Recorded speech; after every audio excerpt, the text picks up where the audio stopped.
Alright, this is my 30-06 right here. And then you got the 17. The 17 was painted about a week ago.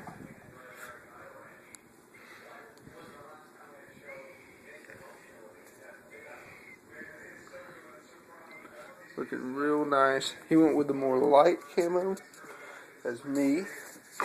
We're out in the woods. So I went with the darker camo.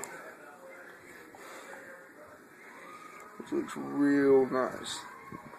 He did a phenomenal job.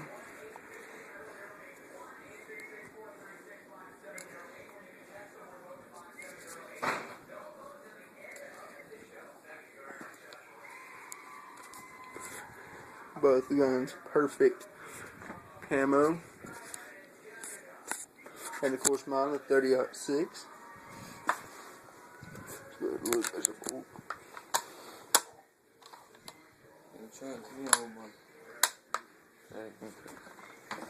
See, yeah, I didn't want this ours looking fully this thing.